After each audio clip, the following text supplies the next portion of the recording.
Mesdames et messieurs, bonjour et bienvenue dans cette nouvelle édition de FC Politique. Et aujourd'hui, direction Saint-Cergue, il y a quelques semaines de l'entrée en fonction officielle de la nouvelle municipalité. Ce sera le 1er juillet prochain. Et souvenez-vous, lors des élections communales générales, après une campagne tendue, la liste Demain Ensemble a remporté les 5 sièges à pourvoir au sein de l'exécutif dès le premier tour, ce qui marque notamment le retour d'un ancien syndic à la tête de la commune. Entre développement, mobilité, tourisme et qualité de vie, les défis sont importants pour cette commune qui tient un rôle clé au sein de Région de Nyon. Et pour en parler, faire le bilan de l'actuelle législature, dessiner les contours des défis que devront relever les prochaines autorités, FC Politique a le plaisir de recevoir l'actuel syndic de Saint-Cergue, Paul Ménard, et le syndic élu Stéphane Natalini. Messieurs, bonjour et bienvenue dans FC Politique. Bonjour. Bonjour. Voilà, alors je vous propose de refaire un petit peu le match qui s'est déroulé lors de ces élections avec vos ressentis respectifs. Stéphane Natalini, alors vous êtes le nouveau syndic. Comment vous avez vécu cette campagne que j'ai dit tendue ? Alors certainement, je crois que cette campagne a été un peu piquante, voire pesante, durant tout ce processus de ces élections. C'est vrai que le changement de système politique avec la proportionnelle a aussi mis une petite tension, puisque c'était la première fois qu'on avait, entre guillemets, des groupes politiques qui venaient s'inscrire pour le conseil communal. On n'avait pas l'habitude de ça, on a passé ces 3000 habitants, donc il fallait passer par ce passage. Mais voilà, je crois que moi je peux vraiment remercier les Saint-Cergois et Saint-Cergoises qui nous ont soutenus, tant au niveau de la liste municipale que la liste du conseil, puisque voilà, elle a fait un très très bon score également. Pour nous, on le considère vraiment comme un vote de confiance, c'est une grosse responsabilité. Maintenant au travail. Paul Ménard, alors vous aviez une vision un petit peu hélicoptère de ces élections, vous ne participiez pas. Comment vous avez senti justement un peu ces deux fronts qui sont dessinés entre Muriel Archer-Galibourg, qui était la municipale sortante, qui avait déjà fait acte de volonté de vouloir reconduire son mandat, et puis associé donc justement à la liste de Stéphane Natalini, et puis à l'opposé Carole Morina, et puis Alice Duvert sur une autre liste, dans une opposition avec cette première liste. Disons que la première chose, moi, je me suis réjoui d'avoir autant de gens qui se sont présentés, qui ont fait office pour présenter une candidature, ce qui est une démonstration que la démocratie à Saint-Cergue est quelque chose qui vit. Hein? L'autre chose, évidemment qu'il y avait des candidats de l'actuelle municipalité sur 2 listes, mais ce n'est pas propre à Saint-Cergue. Hein? Si je regarde à Nyon, à Gland, c'est la même chose. Moi, de mon côté, je devais m'assurer d'une position de neutralité parce que je ne voulais pas donner des leçons à tout le monde. Comme je dis, je me suis essentiellement réjoui qu'il y ait autant de listes, 2 listes. 11 candidats, sauf erreur. C'est ça. Tant mieux. 3 listes. Oui, je dis tant mieux parce que... 3 listes. 3 listes, c'est vrai. Oui, 3 listes. Une personne sur liste unique et puis 2 autres listes. Mais je dis tant mieux, comme ça, les gens, quand ils viennent voter, ils ont un choix. Les gens ont pu faire leur choix. Stéphane Natalini, pour clore un peu sur ces élections, la mieux élue était justement Muriel Archer-Galibourg. Pourtant, c'est vous le syndic de Saint-Cergue. Est-ce que la question s'est posée peut-être d'avoir une première syndic à Saint-Cergue ? Alors la question ne s'est pas posée. Elle ne s'est pas posée sur le fond. On avait défini une stratégie. Les résultats des élections ont confirmé finalement le soutien qu'on avait. Et Elle n'était pas intéressée. C'est-à-dire qu'elle n'était pas intéressée forcément. On en avait parlé un petit peu au départ. Je comprends qu'elle ait pu sentir une certaine motivation par rapport à ça. Mais je crois qu'on voulait mettre toute l'équipe municipale et toutes les qualités de cette équipe, les meilleures personnes au meilleur endroit. Je ne dis pas que je suis le meilleur pour être le syndic, mais c'était une question peut-être d'expérience et de vécu, que ce soit professionnel ou déjà dans la politique communale, qui a dicté très, très facilement ce choix. Il n'y a pas eu de conflit, il n'y a pas eu de discussion particulière. Avec Muriel, on est vraiment sur la même longueur d'onde. Ok, bah écoutez, je vous souhaite que ça se poursuive tout au long de cette législature. Faisons justement un petit peu le bilan de cette législature passée. Alors, elle se termine bien, notamment au niveau des comptes. Paul Ménard, expliquez-nous un peu quels ont été les succès et quel est le bilan en quelques phrases de cette législature 2021-2026. Écoutez, nous, quand on a commencé cette législature, il y a eu un constat évident qui est apparu, celui de remettre à jour ou de moderniser les infrastructures de la commune de Saint-Sergue, c'est-à-dire que tant au niveau de la gestion, tant au niveau des RH, remise à jour, démarrer, on va dire, mettre le turbo pour redémarrer pour la modernisation des infrastructures et puis lancer une stratégie qui est quand même centrale, une stratégie touristique 4 saisons, et puis tout en maintenant, je veux dire, des finances solides, ce qui fait qu'aujourd'hui, on se retrouve avec un niveau d'endettement qui est largement acceptable, avec un niveau d'endettement net de la population qui est de presque 5 fois inférieur à la moyenne cantonale, ce qui est extraordinaire. L'autre chose, là, on finit l'année 2025 avec un surplus de recettes de presque 1,6 million. Ça veut dire que, puis nous, l'objectif, puis je l'ai dit à Stéphane, l'objectif, c'était de partir le 30 juin, puis de laisser une commune qui est en ordre, pour lequel il y a encore plein de choses à faire, parce que, je parle de l'archivage, je parle de la poursuite des travaux de mise à jour du réseau d'eau, des eaux usées, etc. Mais là, sincèrement, on a lancé la machine. Puis on a lancé la machine tout en maintenant une santé financière qui est quand même largement correcte. Voilà le message du syndic actuel au syndic élu. Donc ça se termine bien, des comptes positifs si j'ai bien compris. Je rappelle que, sauf erreur, le budget général de Saint-Sergue, c'est environ 19 millions de francs, c'est ça, ouais. Grosso modo. Et puis effectivement, ce lancement de cette stratégie touristique 2030, qui est un gros morceau, mais on a quand même l'impression, on parlait tout à l'heure des élections, que c'est un petit peu laissé des traces. Le combat s'est peut-être un petit peu déplacé au niveau du conseil communal. On l'a vu à travers différents épisodes, notamment le vote sur le règlement de ce conseil communal avec des dizaines d'amendements, ce qui a conduit la municipalité à reconduire le règlement actuel. C'est ça, vous sentez comment cette relation, Stéphane Natalini, future entre l'exécutif et le législatif?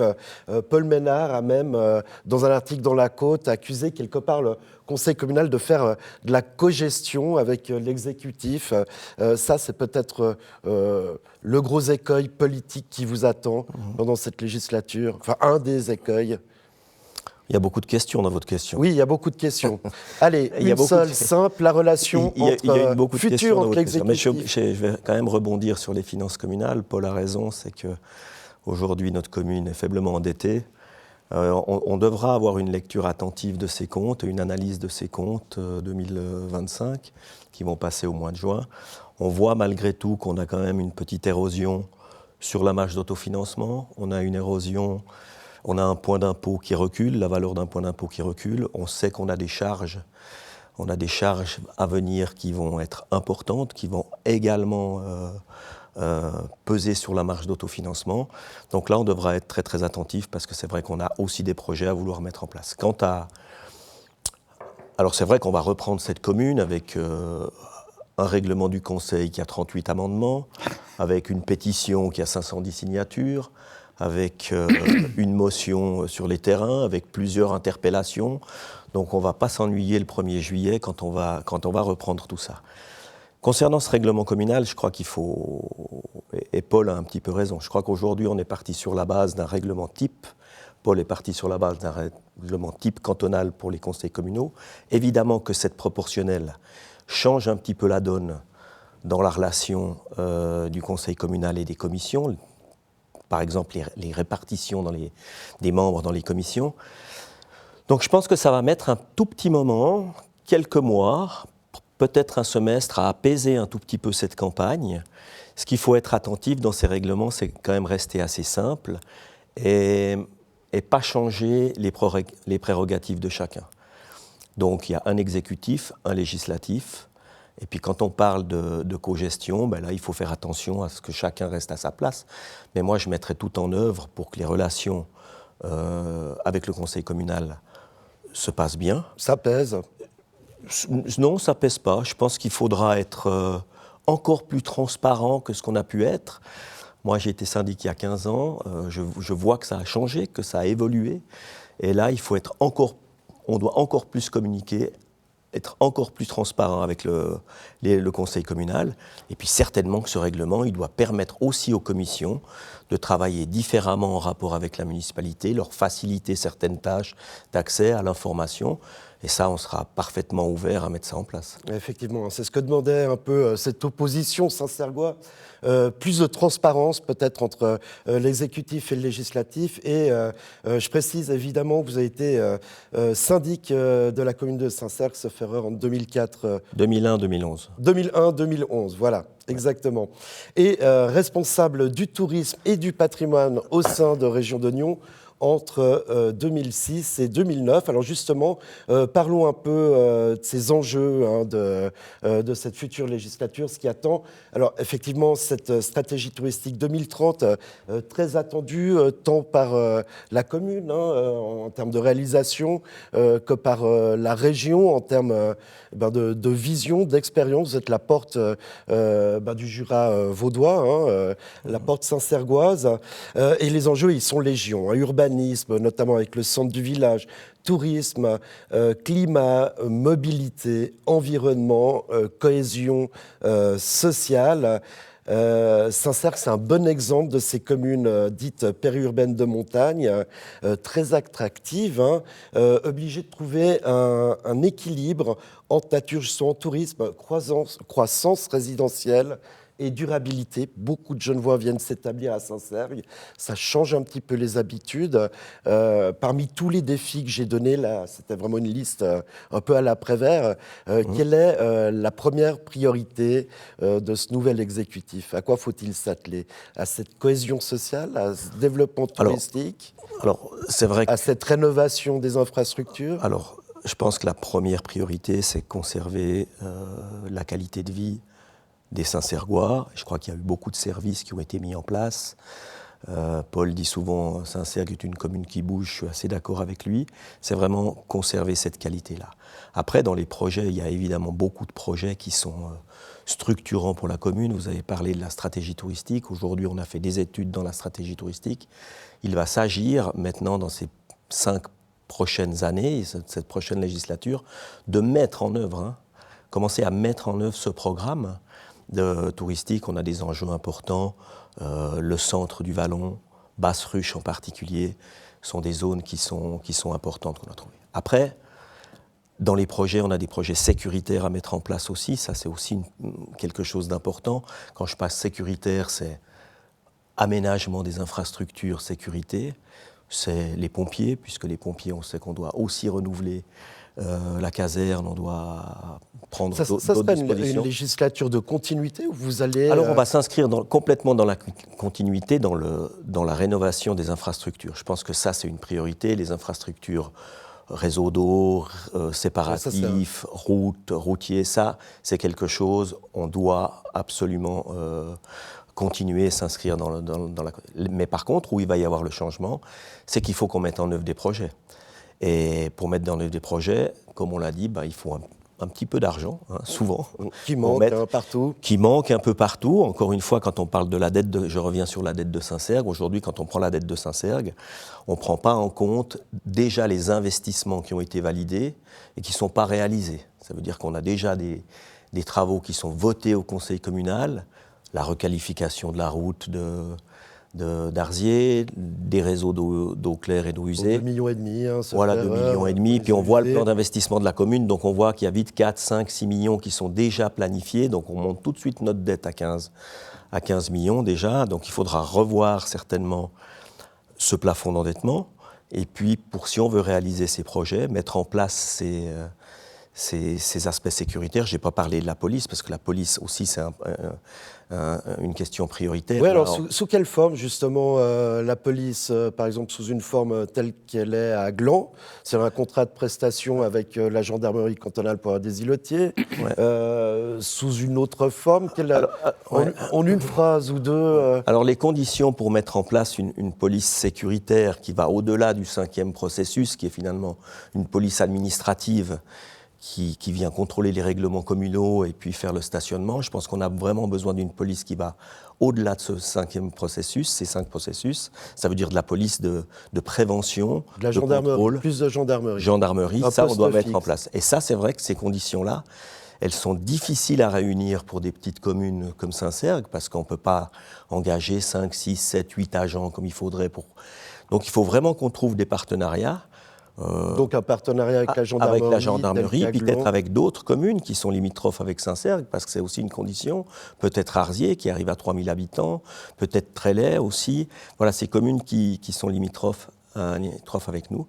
Donc ça, c'est quelque chose qu'on devra mettre en place aussi assez rapidement. Et bien voilà un projet. Paul Ménard, on va revenir un peu sur cette stratégie 2030. Alors, où en est-on? Et j'ai envie de dire, qu'est-ce qui bloque? Et là, eh bien, le canton entre en scène.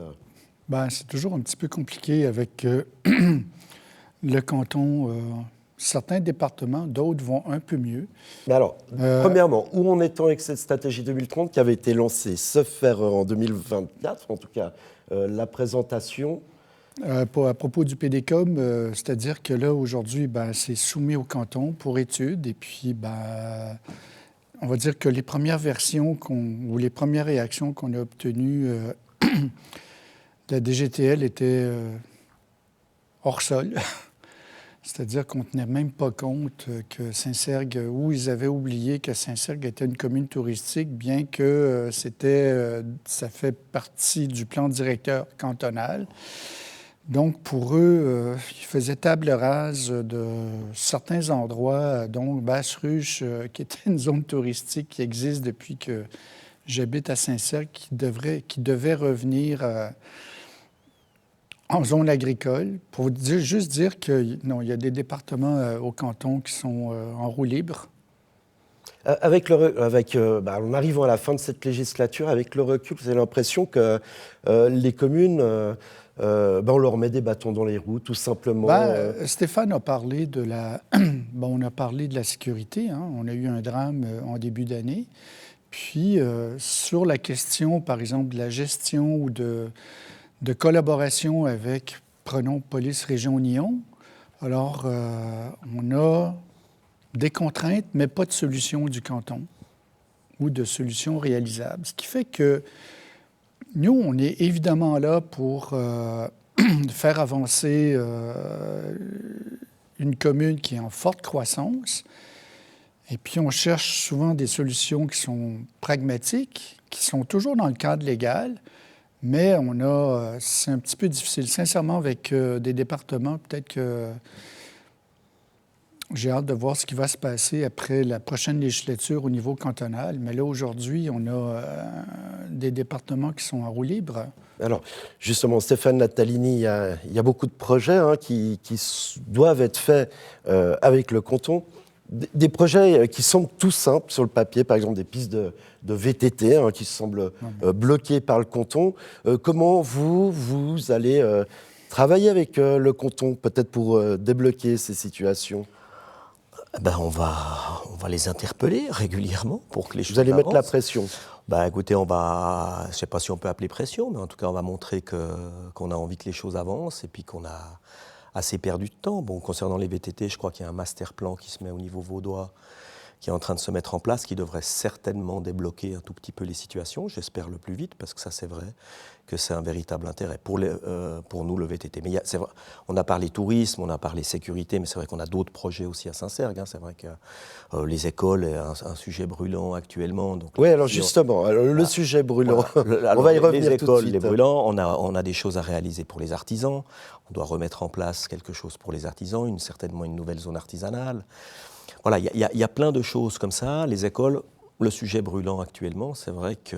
C'est la réorganisation scolaire, notamment avec l'école du BIX. Voilà. Vous faites partie, Saint-Cergue est membre de l'AISGE, qui gère cette réorganisation.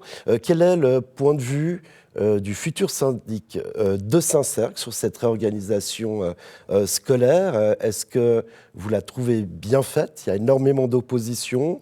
Est-ce que vous la trouvez mal faite? Est-ce qu'il faut revoir ce schéma? Alors, j'ai assisté à une séance à Saint-Cergue qui s'est tenue, je crois, fin... 30 janvier. En janvier, peut-être en janvier ou un peu plus tard. C'était assez violent, je dois dire que c'était... Comme réaction, j'ai été impressionné de la réaction. Je crois qu'elle s'est confirmée dans la dernière séance qu'il y a eu à Trélé dernièrement. 30 avril. Ce que je peux dire, c'est que je comprends les préoccupations des parents par rapport à ce côté sécuritaire, l'encadrement des enfants. Moi, je suis né à la Cure, je prenais le train tous les matins pour me rendre à Saint-Cergue, donc j'ai connu ça très tôt avec un train qui n'était pas sécurisé comme il l'est aujourd'hui. Mais ça ne fait rien, les choses ont changé. Et c'est vrai qu'on doit vraiment se préoccuper dans un premier lieu de la sécurisation des enfants. Oui, ça, je pense que c'est prioritaire. Il y a aussi la prise en charge des enfants. La prise en charge. Et moi, je n'ai pas assez de recul sur ce dossier pour dire vraiment comment a été gérée cette réorganisation.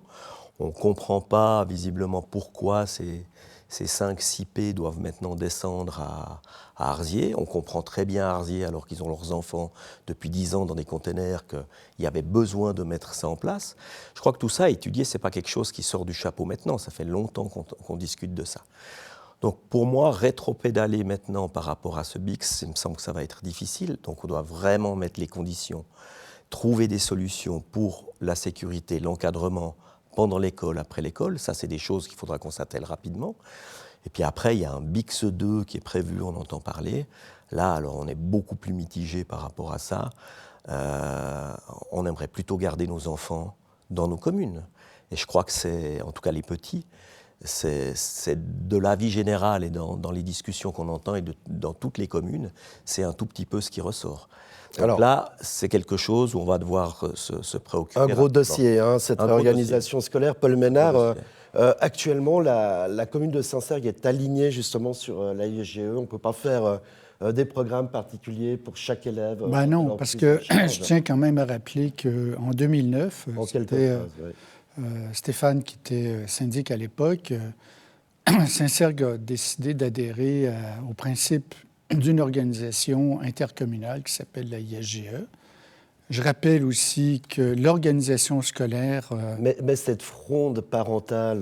je dois dire, ça fait partie de tout ce qui est résistance au changement, mais je tiens quand même à assurer les parents que Stéphane, qui prenait le train tout seul à l'époque, qui devait faire des bêtises, comme je le connais, donc c'est une blague. L'école buissonnière. Non, mais c'est aujourd'hui, on est dans une situation où les enfants seront accompagnés de mémoire. Je pense qu'il y aura un péditrain pour 10, 12 enfants.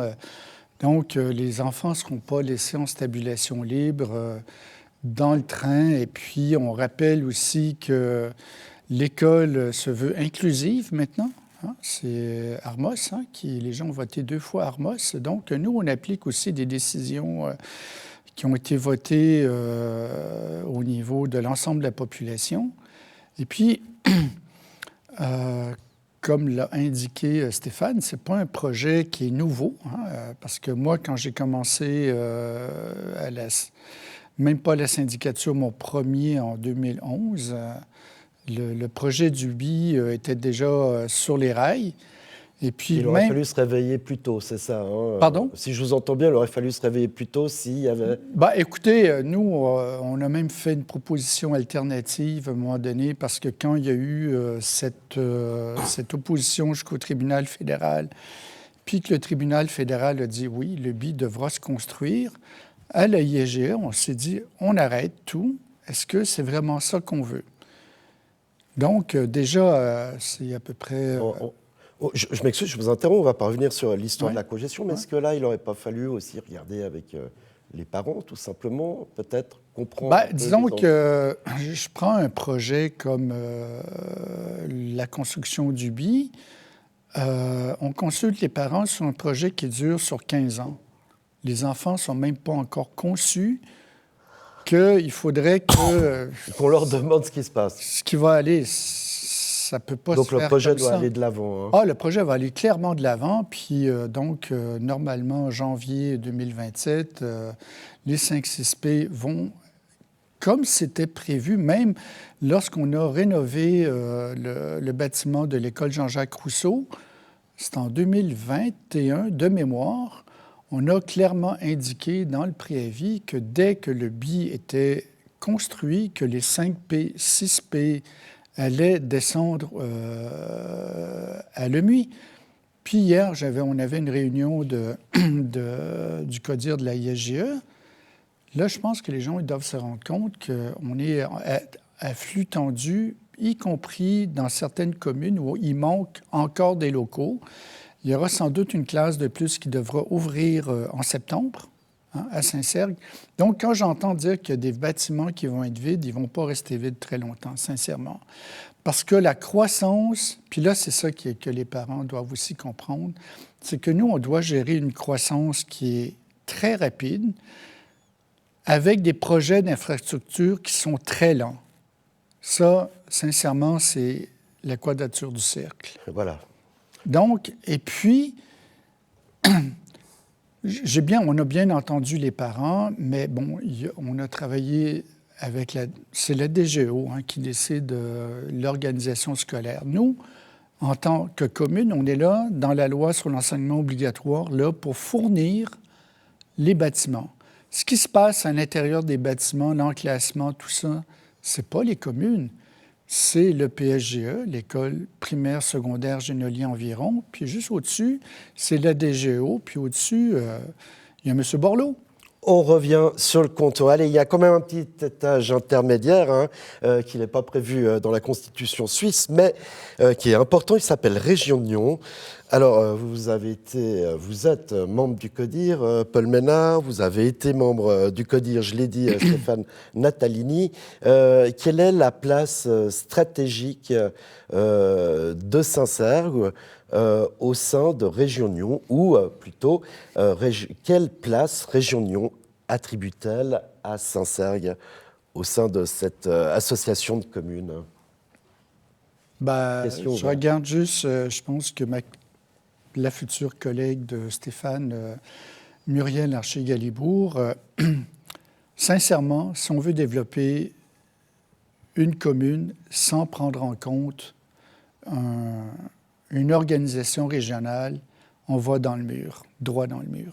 Aujourd'hui, je regarde on participe à tous les projets tourisme. Région Nyon est là, évidemment, pour nous aider, puis participer à la constitution de dossiers, participer au financement de plein de projets, que ce soit nous aider pour le financement du maintien des pistes qu'on a repris au centre du village, financer les équipements touristiques pour le ski de fond, etc., etc. Donc, Région Nyon, sincèrement, c'est un modèle pour nous. Puis au cours des 5 dernières années, ce qui s'est passé avec le CODIR actuel, c'est qu'il y a eu beaucoup de développements qui sont faits, entre autres au niveau de la mobilité. Sans Région Nyon, la mobilité telle qu'on la connaît aujourd'hui, elle n'est pas au niveau auquel les besoins sont. Et puis... Partenaire indispensable. Mais sincèrement, c'est très, très clair que Région Nyon, on doit y participer. Puis Saint-Sergue a toujours eu Stéphane y était à l'époque. Oui, alors justement, vous parlez en fait de cette relation de Saint-Sergue au sein du CODIR. Si j'avance un peu sur ce que vous alliez dire, non?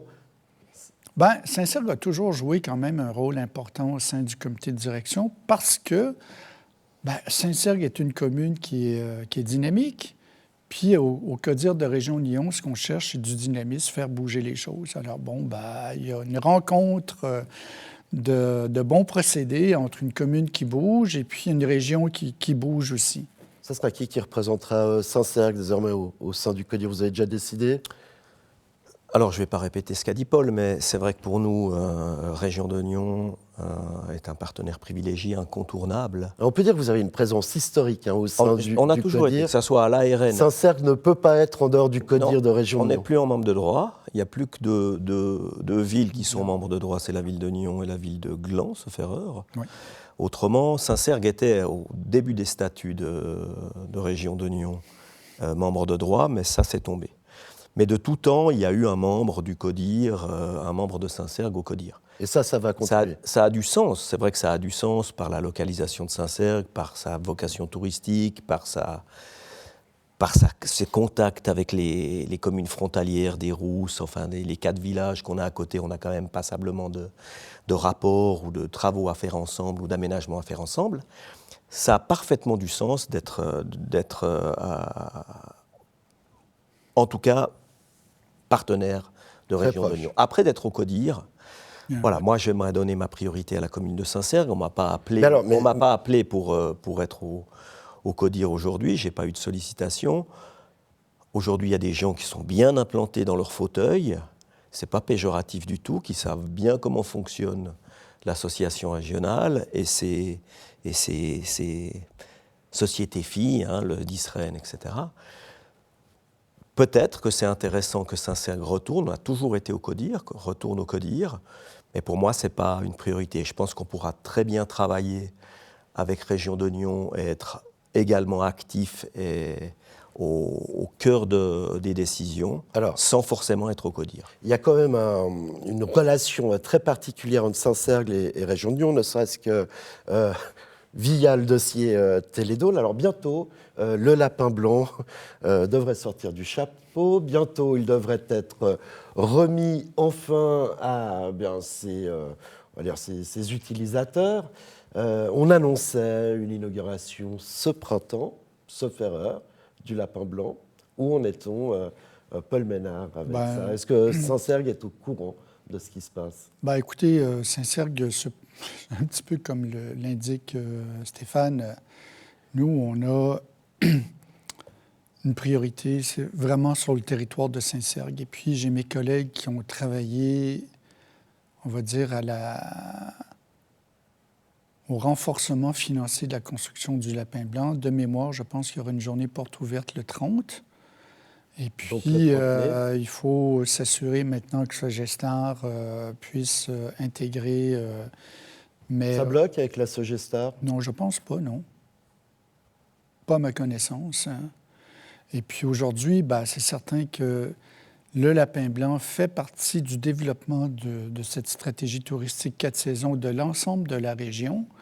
Et puis c'est là aujourd'hui où il faut vraiment penser le tourisme comme c'est pas que Saint-Sergue, c'est pas que les Rousses, la Sogestar, c'est pas que... Mais il faudra combiner, je veux dire, avoir une cohérence sur l'ensemble des acteurs du haut, y compris du bas, pour que le district, avec cette partie française, soit attractive au niveau touristique du Grand Genève.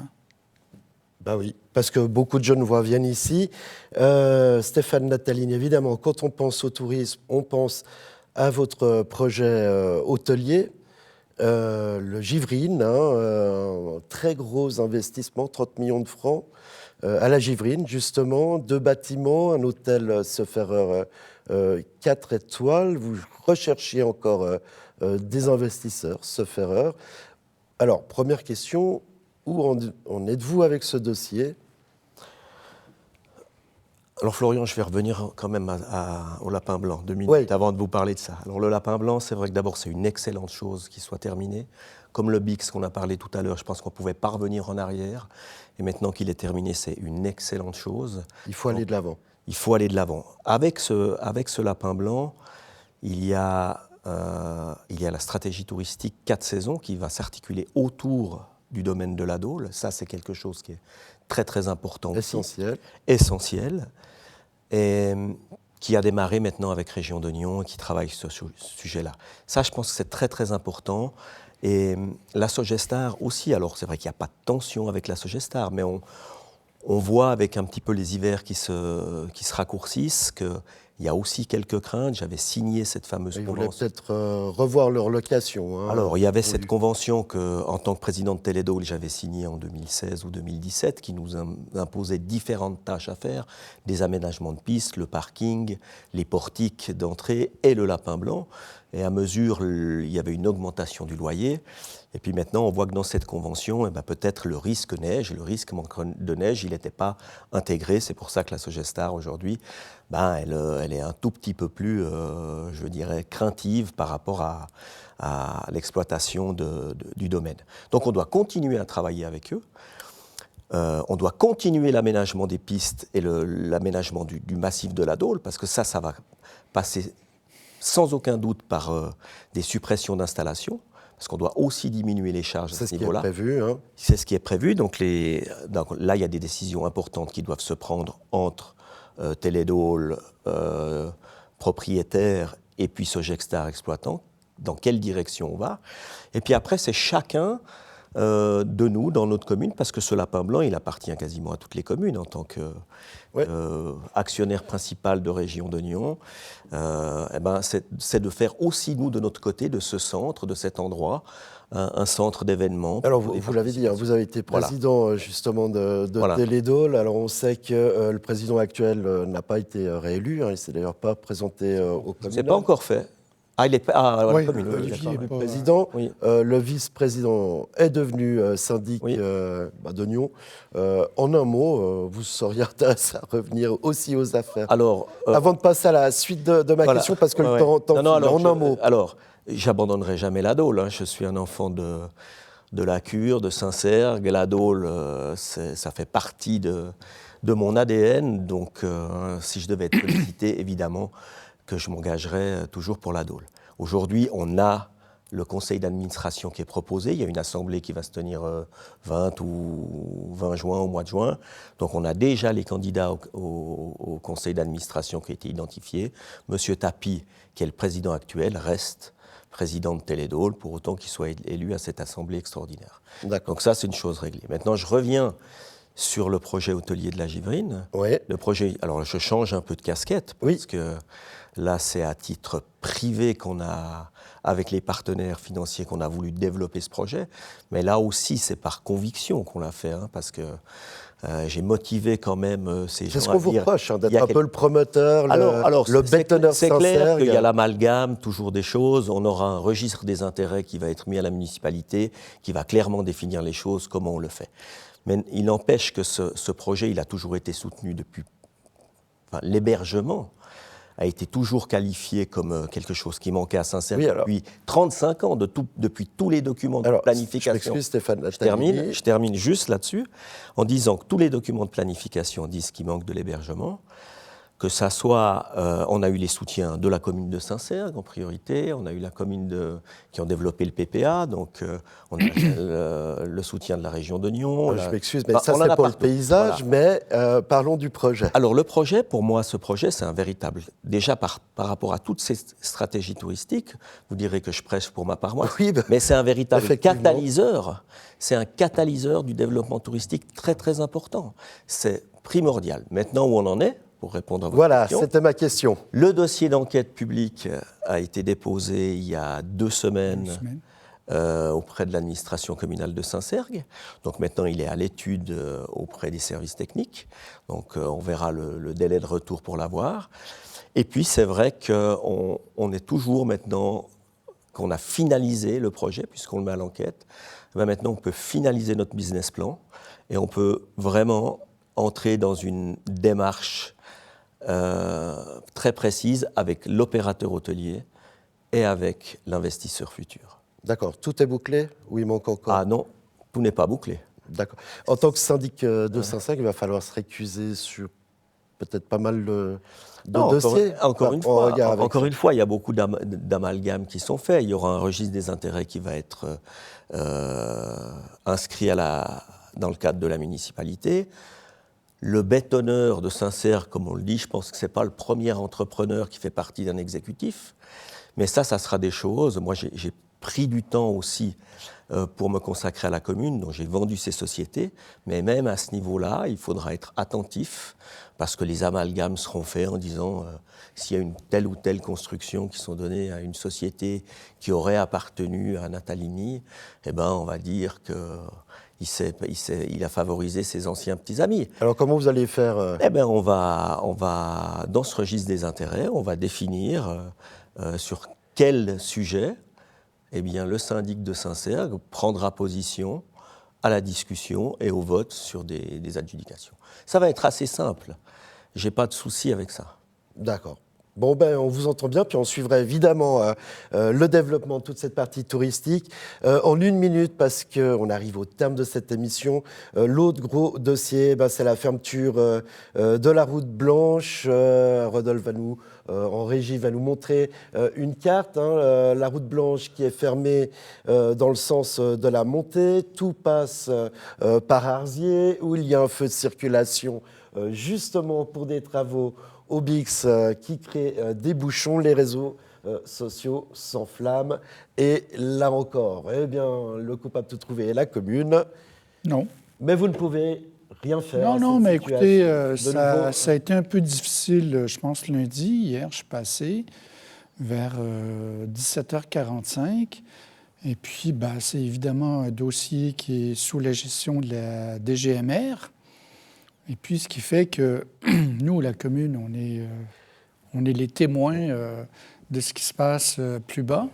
Puis hier, quand je suis passé, j'étais à Lemuy, ça allait. Donc, ils ont mis des plantons. Et puis, comme je disais à Stéphane avant qu'on commence l'émission, alors, il y a 2 attitudes. On se dit, ouais, c'est fou ce qu'ils font, mais quand je vois, je veux dire, l'État si on a les moyens, l'argent de remettre à jour les infrastructures pour qu'elles soient adaptées à une population en forte croissance, il faut les faire. Alors, évidemment que dans ce contexte-là, il y a des désagréments, mais de l'autre côté, c'est toujours mieux de faire ces travaux qui sont nécessaires. Je prends par exemple le réseau d'eau à Saint-Cergue où l'extension du chauffage à distance, c'était la même chose, c'est-à-dire qu'il faut faire des tranchées. Puis quand je vois tout ce que dans la région, y compris sur la vallée de Joux, les communes, le canton est en train de rénover et tout ça, moi, je pense qu'on doit se réjouir, sincèrement, plutôt que de voir une situation où les infrastructures se péjorent, puis on se retrouve à un moment donné au bout du mur. Puis ça, c'est pas une solution. Évidemment qu'il y a des lundi, c'était pas... Lundi, 1h30, c'est vrai que c'est inacceptable. Moi, hier, quand je suis passé, ça avait l'air d'aller beaucoup mieux. Mais ça fait partie de ce travail de rénovation. Puis ça, c'est une obligation politique que nous, on doit prendre. Ben voilà, je résumerai vos propos en disant qu'on ne fait pas d'omelette sans casser des œufs, c'est ça, et que l'ennuyeux, c'est toujours d'être lave. J'interviens une seconde là-dessus. Alors, une seconde, parce que là, on est vraiment au bout de cette Paul parlait émission. des services de l'État. Rapidement, je dirais que je ne veux pas me faire des ennemis avec la DGMR tout de suite avant de commencer. Ce qu'on peut regretter, quand vous disiez que ça se reporte sur les communes, forcément que les gens ne sont pas contents dans les communes et ça revient aux municipalités. Mais moi, ce que je regrette, c'est la planification. Quand on voit qu'aujourd'hui, qu'on a la côte de Saint-Cergue qui est en travaux, qu'on a la route de Loing qui est en travaux, qu'on a la route de Saint-Cergue qui est en travaux, qu'on a la route à Chavannes qui est en travaux, qu'on a le BIX qui reste quand même route cantonale dans la planification de la DGMR qui est en travaux. C'est ça qu'on regrette. C'est ça où il y a le problème. J'ai fait de la planification de chantier pendant toute ma vie. Je sais que c'est pas facile, je sais qu'il y a des contraintes, mais là, c'est un petit peu exagéré. Eh ben voilà, ce sera le mot de la fin et un dossier de plus à rajouter sur les relations entre Saint-Cergue et le canton. Paul Ménard, syndic actuel de Saint-Cergue, Stéphane Natalini, syndic élu de Saint-Cergue qui prendra ses fonctions le 1er juillet prochain. Merci beaucoup d'être venus sur le plateau de FC Politique. Merci messieurs. Et quant à nous, on se retrouve très prochainement pour un prochain épisode de FC Politique. Alors à bientôt.